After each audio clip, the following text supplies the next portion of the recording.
What is up, guys? Munash here, back with more Alliance War.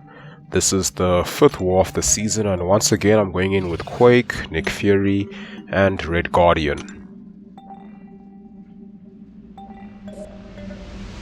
Okay, so let's hop on to part 4.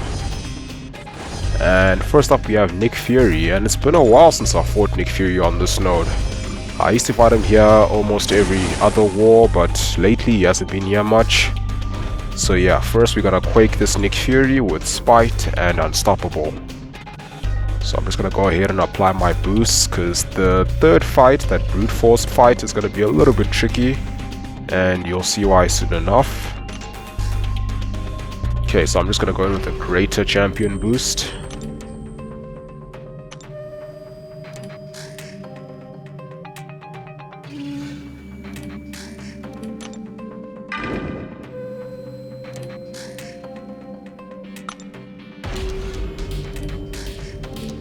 So because he has Spite, I want to make sure that I only trigger Dexterity when I have Concussion active. So I have 6 Earthquake charges, decided to parry a couple of times. Now he's got the Concussion, but now he's avoiding me. It's almost as if he knew what I wanted to do. So I decided to go in with a bit of heavy only and try again, wait for the Aftershock.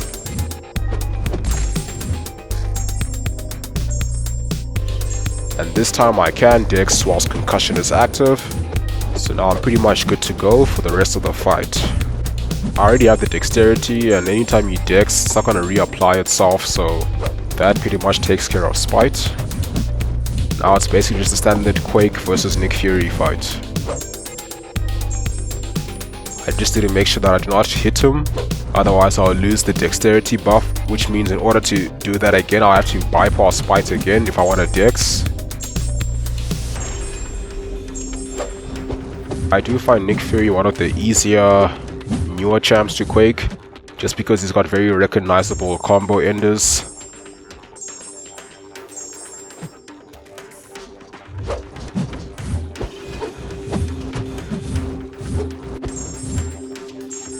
Okay, second phase. Now he's stun immune.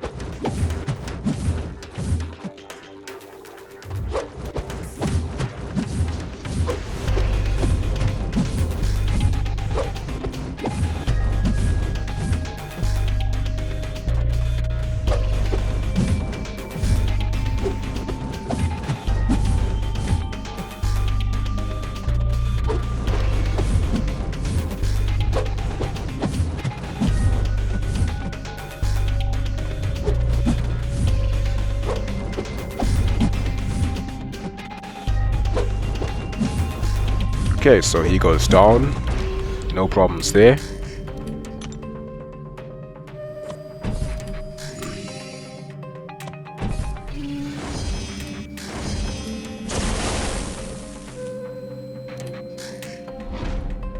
And now we have Hyperion with Spite and Aspect of War.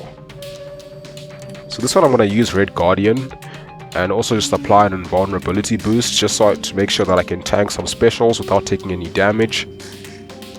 So yeah, because Red Guardian does have a slow debuff on his special one, you should be able to counter Unstoppable pretty well.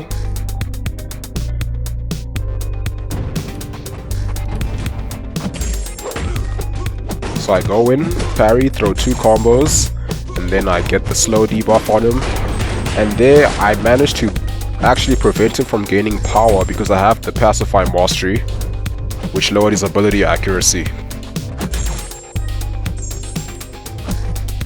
So they finally threw that special. Now I try to refresh it with the heavy attack because I am trying to build my special 2. Unfortunately, Hyperion special 2 is quite easy to punish with the heavy attack.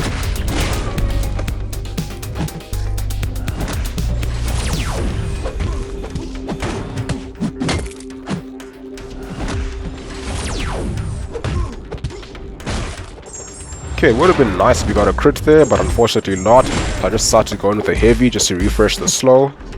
Now he's going to throw a special 3, which is no problem at all because we are indestructible. And that counts as 1 hit, so I can still take 2 more special 3s.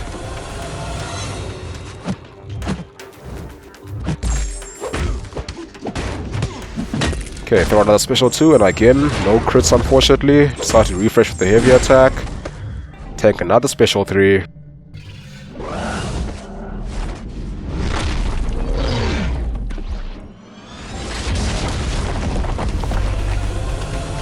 Okay, now I did get hit there accidentally. I just didn't react quick enough. So now I basically just used up the indestructible boost. Now I had to make sure that I can finish him without taking any more special attacks.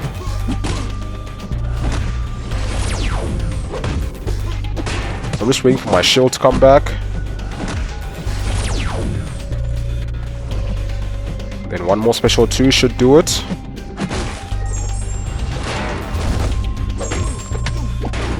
Okay, and he goes down. So yeah, I did have to take 2 special 2s there, but that's why I used the indestructible boost, because that could have been a very messy fight if I didn't. And also I figured it might also be very useful for this fight, because this is also quite a tricky fight. Domino with Buff Togo Unstoppable and Brute Force. And I am still gonna Quake this fight, even though Brute Force Quaking is not the easiest thing to do. But I figured, because Domino's ability accuracy reduction can cause Red Guardian's slow debuff to fail, so I didn't want to take that chance. So I said I'm just gonna Quake it.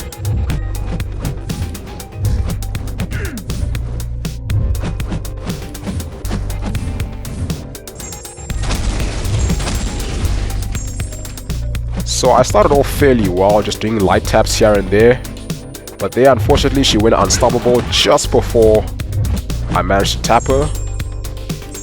And that's just the really annoying thing about this fight for me, is just when she goes unstoppable, because then it's hard to tap her. And there she gained the bar of power, throwed a massive special 1, the last hit crits unfortunately, and yeah, it's not looking good at all right now, and looks like I'm gonna go down.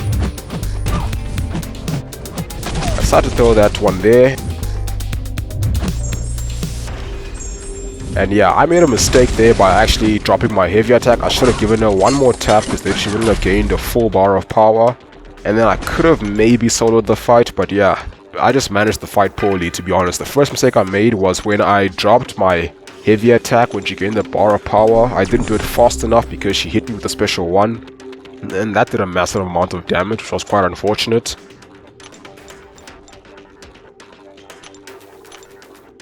So yeah, that was a bit of an annoying death, because I honestly feel like it could have been avoided if I just played better, you know.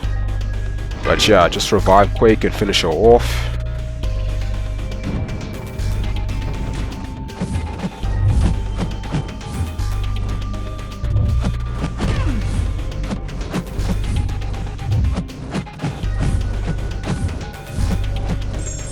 And yeah, that's section 1.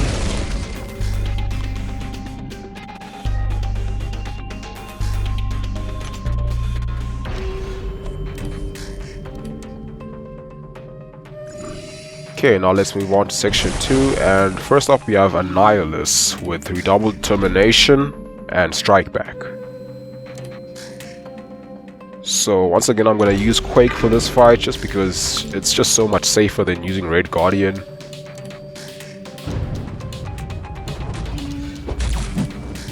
And what I was actually doing here is I was being a little bit silly by deliberately parrying, just so I can get those debuffs to heal with willpower.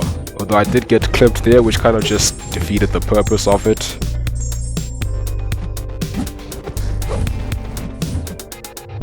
So now I'm trying to get more of those armor breaks on me.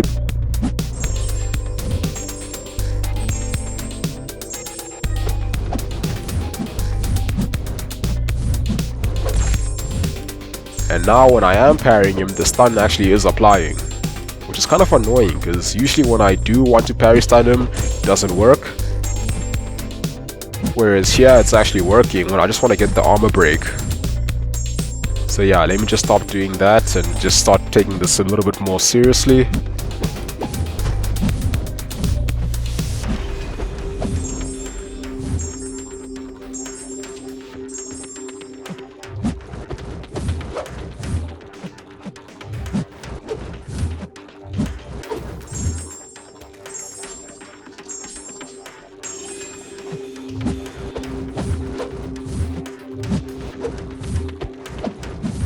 Okay, he goes down.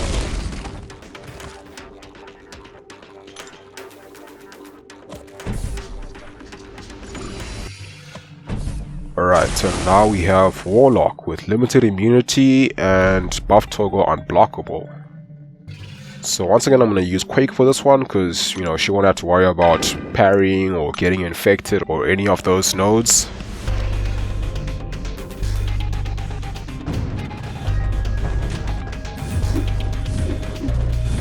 Because yeah, Quake is just one of the best Warlock counters. The thing about Warlock is every time you make contact with them, he places a virus, and once you get to 20, you're infected. And if you have regen like willpower and he does special 1 or special 2, he places some debuffs on you, you don't regen at all, he just drains your health and your power. So yeah, because Quake never has to make contact, none of that is a problem. Okay, once limited immunity wears off, we are able to apply concussion and stuns, which just makes the fight a little bit easier.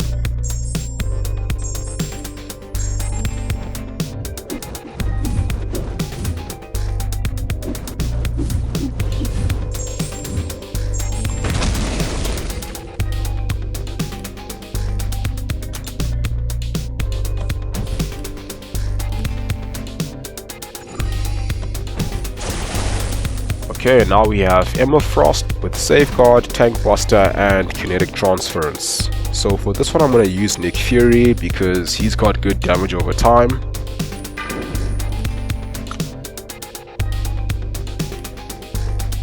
And even though she starts in Diamond, it is fairly easy to put her into Teleport form, just by pushing her to have 1 bar of power more than you do. It's still a fairly straightforward fight as long as you're able to evade her special attacks.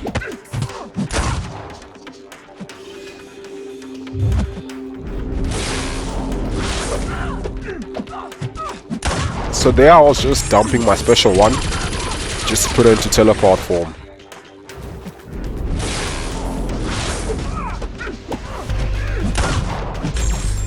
But yeah, as you can see, she's going down pretty steadily. You know, you don't need the real Nick Fury for this, even with class disadvantage. And she is gaining power a little bit faster due to the Tank Buster node, which can actually work to your advantage, because you don't have to find as many openings as long as you can evade her special attacks and punish.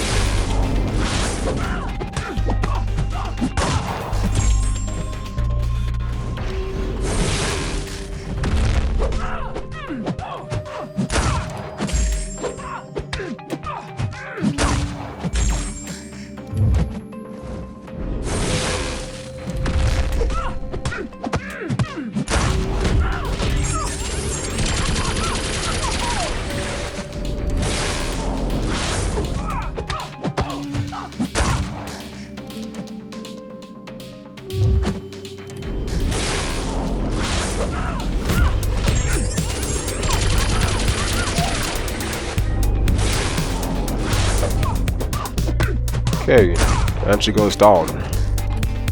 98 hits, but only took 2 minutes, and also the special 1 does have 8 hits on it.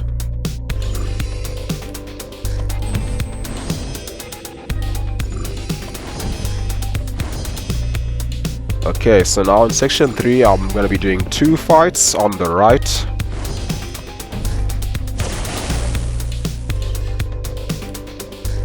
And the first one is going to be Namor with Recovery, Armor, and Strike Back. So yeah, I'm going to use Quake for this one, because if you know that there was a special attack, you will never regenerate, besides from willpower.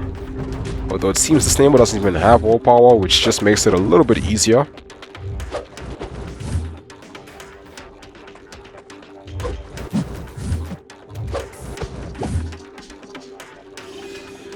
And also Quake's concussion prevents the outrage build-up.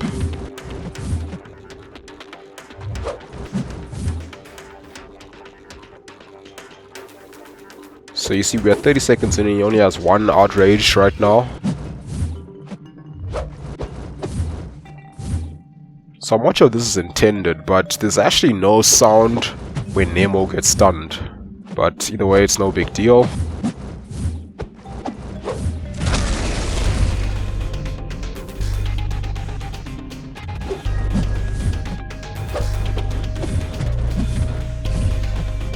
So you can actually finish the fight before he even hits Imperious Rex. And I have done this fight where he does reach Imperious Rex, but usually you just need to bait a special or two, then you go back to Quaking. So usually what I'll do is I'll actually parry, maybe do a combo, just to give myself space to evade the special, and then once his power is low, I start Quaking again.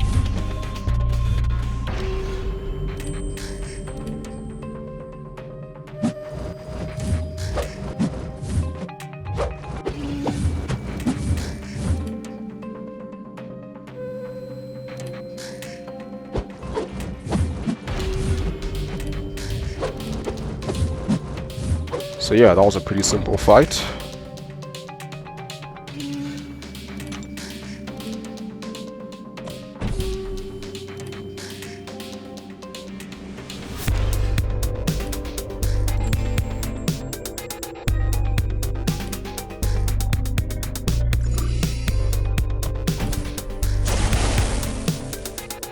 Okay, and now we have Debuff Immune Mojo with critical resistance and energy resistance. So once again I'm gonna use Quake for this one. I mean, critical resistance pretty much makes sure that you cannot crit unless you use somebody with guaranteed crits like Corvus. So you won't have to worry about flow here. But anyway, I'm using Quake, so I don't have to worry about flow either way. And what makes Mojo a little bit tricky on Debuff Immune is that Quake can't trigger concussion, so she can't actually bypass his prompts. So there is a small aspect of RNG involved, because depending on which prompts he gets, you might end up having to bait one or two special attacks, or you could get lucky and finish the fight before he even gets a bar of power, which is actually what happened here.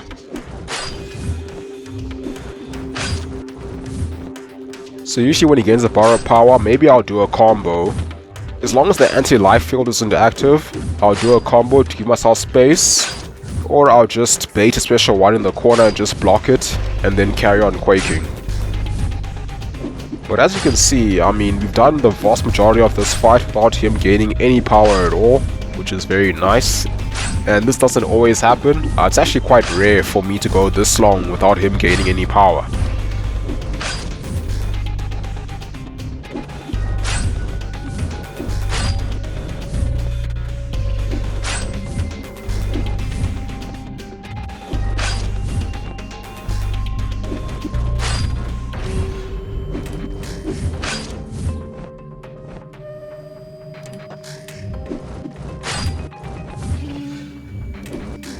And there finally he gains a bit of power. And then he gets one more prompt that dodge a hit, which is what Quake's gonna do when she evades.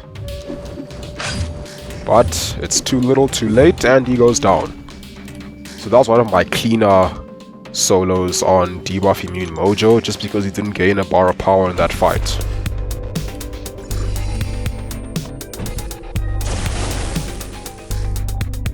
Okay, and now we have Mojo Boss. And I'm gonna go in with Nick Fury first this time. I thought my chances of soloing this fight with Nick Fury would actually be higher than Red Guardian.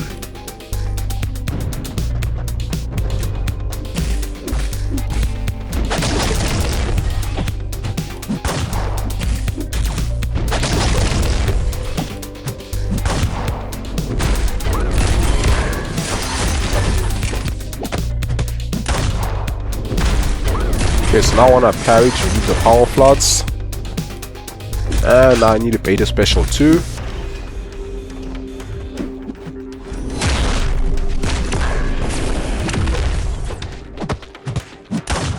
I don't always finish a combo just to make sure that I actually bait the special too.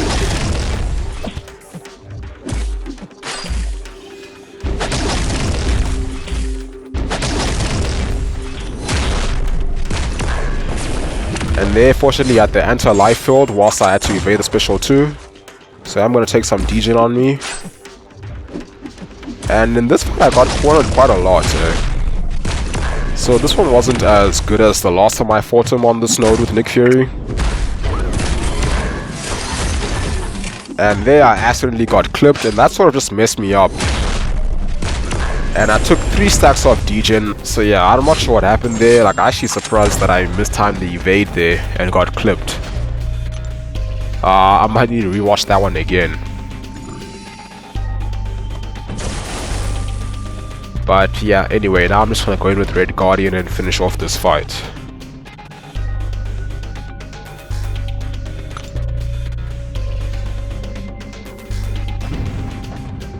And at least with Red Guardian, we won't have to worry about taking that degen on us because he can't trigger buffs. And I'm just trying to bait special 2s, because the thing about Mojo special 1 is, you know, when you're close to him, it's actually quite difficult to fully evade, which is why I actually prefer baiting a special 2, because they are more likely to get a clean evade. Because the special 1 is annoying when he just like scurries up onto you.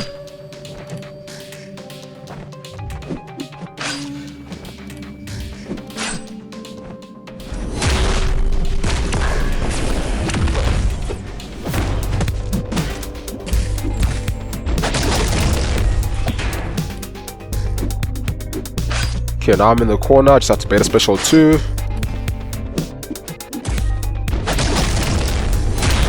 Finally he throws it, then I throw a special 2 off my own. Okay, no crits there, but the damage isn't bad. Now I need to bait another special 2.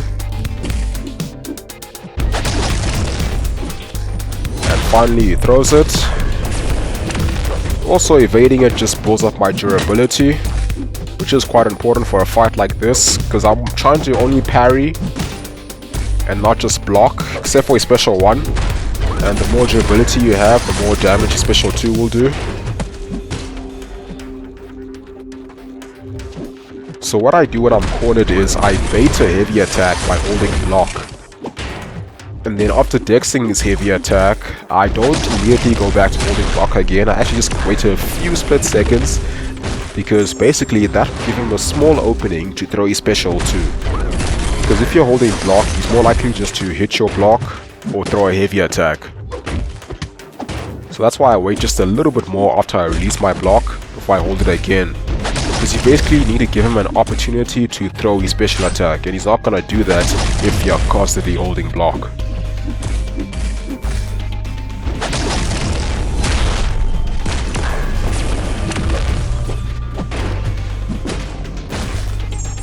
And Mojo goes down. So yeah, pretty decent performance from Red Guardian. He took 60% in I think a little over 2 minutes, which I think is good considering I didn't use any boosts. So yeah, I suppose you can also solo this fight. He's also a decent option as long as you can manage the fight well, baiting your special attacks, keep your shield up, you know, don't get hit and all that. But yeah, that's gonna do it for this video. I hope you guys found it interesting. Thank you for watching, have a wonderful day, and I'll see you soon.